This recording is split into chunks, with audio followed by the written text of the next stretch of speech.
Hi, my name's Elias with ELDA Management Services. Today I wanted to discuss a little bit about the process when tenants aren't paying rent and what you can and cannot do in order to try to enforce the collection of the rental income. So what are really more important things is always be consistent with what you do in your collection process. Whatever you do this month, you got to make sure you do it next month and basically set up a procedure that you can collect and that you will be consistent, whether it's calling every month at the same times, whether it is sending notices or statements, whatever the case may be consistent and be accurate. Now, it is here in the state of Texas, there's certain things that need to be done in order to be consistent with filing eviction if necessary. But one of the key important parts of doing the collection process is making sure you send the mandatory 3-day notices that are required in the state of Texas and through the property code.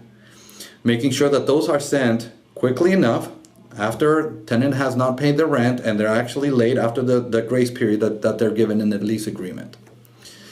The second thing is making sure that we're constantly communicating with them, making sure that we're calling them, making sure that that we're communicating with them the issues, what their balances are, if there are late fee assessments, and what potentially could happen if rent is not paid.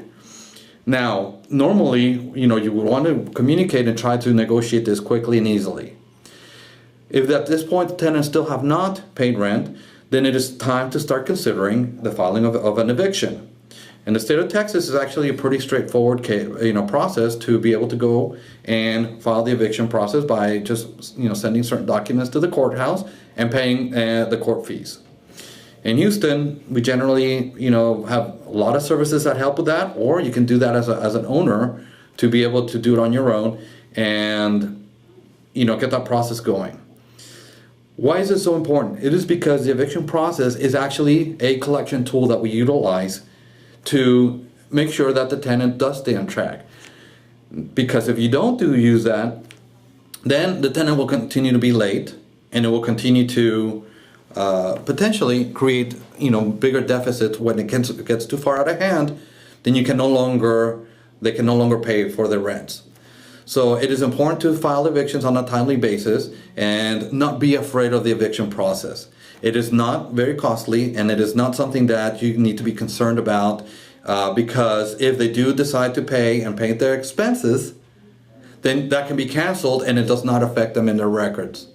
So make sure you utilize the eviction process as something that you can actually use as part of your tools. After you file the eviction, you want to continue communicating. You want to continue sharing, letting them know, hey, you know what? You can get out of this. All you had to do is pay your rent and pay off your balance. We'll cancel it and it'll be done. Get the communication going.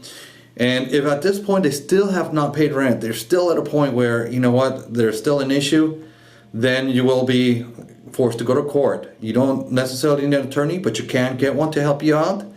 But going to court basically is a JP court. The tenant will show up, you will show up, and you each basically discuss why, the rent. They can bring up any issue they want, but the main focus will always be the unpaid rent. So you can discuss that, and at that point the judge will determine whether he warrants you the property back, and you can move forward from there.